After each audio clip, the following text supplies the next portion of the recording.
My name is Harvey Rempel, and for the last 15 years I've been working as a community minister.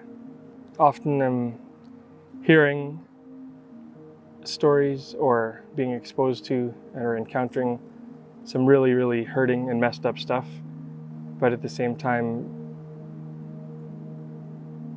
through it, you can just see some amazing and beautiful people that God has created, and just seeing incredible potential in them, and just so badly wanting them to experience healing and freedom and restoration and wholeness.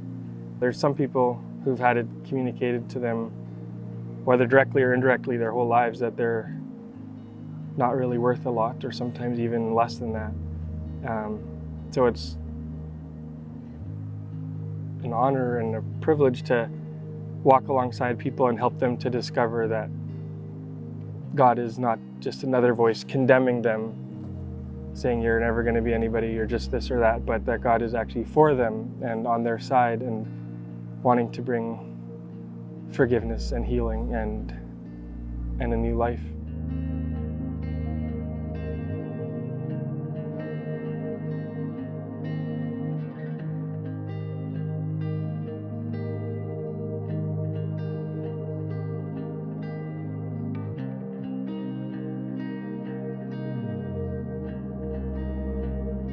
Meth has been huge and been huge for the last 4, even a little bit 5 years in Winnipeg. But about 2 months ago, there was a huge drought in meth. It just kind of, the supply dried up in the city, partially because of coronavirus. So usually they call it a point. A point is 1/10 of a gram. So usually 1/10 of a gram, which is one significant hit, or it was usually selling for $10 a point, sometimes even $5, and it literally went to $100 a point. The main chemical plants in China that produce the base chemicals that cartels use to make meth were actually in Wuhan, which is the area where COVID first emerged, right, and which went on such a hardcore, serious lockdown. Then all of a sudden they ran out of their supply, and everything stopped. And that will have happened in different cities at different times around the world. But then also with COVID, because all the borders have shut down, if say you have on average of 10,000 vehicles crossing the border from Mexico into, Arizona or something like that every day, well, now all of a sudden it's maybe only 800 or 900. So there's much less traffic coming through, which means it's much more of it can be searched, and it's much more difficult to smuggle stuff over.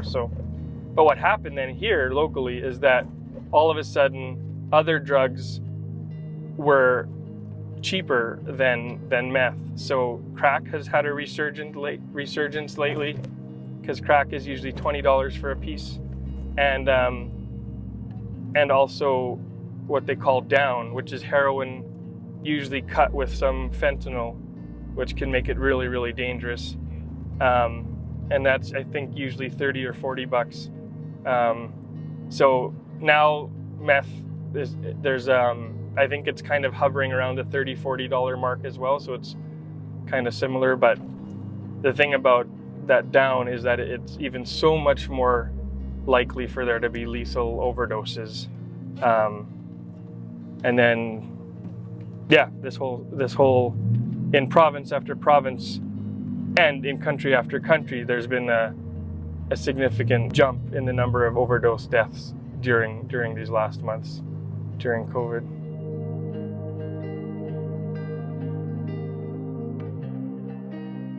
I kind of think of it as there's kind of 3 layers of gangs. So there's, on the top would be organized crime, which would be what people call the mafia or Hells Angels, or stuff that has international connections and are the ones that are actually transporting drugs and weapons into the country and stuff like that.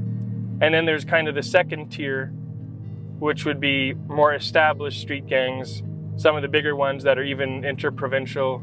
And then there would be, those are the ones that, have the connections to some of the more organized groups that are actually bringing drugs in, and then will be distributing it in the city or distributing it to smaller towns around the city and stuff like that. Kind of the third tier would be, there's often small groups that just are taking off all the time, right? Like Clout Boys or Terrorizers or Savage Squad or like different groups all the time that are trying to start their own things. And every now and then one of those actually takes off and like starts to grow and get big and can even jump a level almost, and it's much more complex than that, but that's maybe a little bit of an easier way to break it down. So many of the people that are selling are also using. It's very hard. It's a lot harder to be loyal to your gang when you're also loyal to the needle, So there's some gangs that won't let you be a member if you're shooting meth. They'll roll you out, like they'll beat you up and kick you out because they know that it's harder to run a gang well if you have that, right? So again, TSB, Troublesome Bloods, and then it says Breg, which it'll be somebody named Craig who is using a B instead of a C because he's a blood, right? Yeah, this is rest in peace Dory, who was a young man who was killed last summer, just a block from Inner City on Alfred Avenue. See there, and again that S19. So S is the 19th letter of the alphabet, so that's a soldier's. There, it's trying to say north side, but it's north side. Forgot the T. Respect your elders and graffiti. It's pretty awesome. So there it says, kind of looks like terrorizers or whatever, right? Like it's actually supposed to be terrorizers. So I remember giving the leader of them heck. I'm like, what? You're not even gonna teach your little guys how to spell properly? If you're gonna have people repping your set or whatever, you gotta at least teach them the proper way to spell.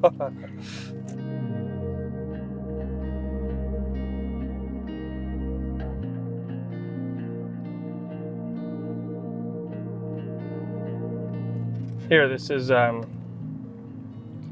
young woman. This is Nichimakwa, one of the elementary schools here, and it's a memorial for a young woman who was shot to death here last month. So this is often people will do like a memorial with some flowers and stuffed animals and candles and do some vigils and stuff like that just to honor the memory.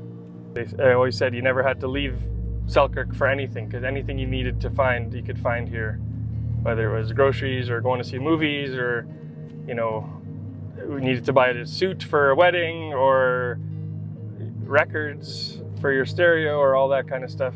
Again, it's always been a community that has struggled more with poverty, but it often was a community where most people were working, where most people had jobs. But now so many of the lower income jobs are not jobs that actually pay a living wage in which you can really raise a family and stuff like that. And most are without benefits, there's no unions, and a lot more, part-time work. Where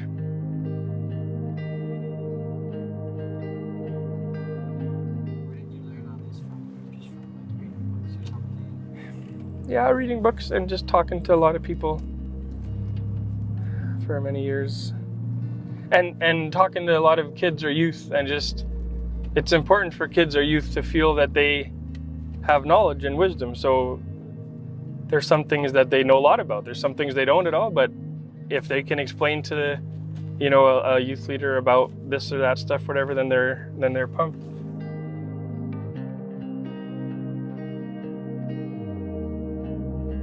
So when I came back and was connecting with Inner City to Live, that was a little bit of a vision or a dream to kind of have a bit of a parish mentality where this community is our parish, and then also kind of a hope to build bridges between what was happening in the inner city and the larger faith community.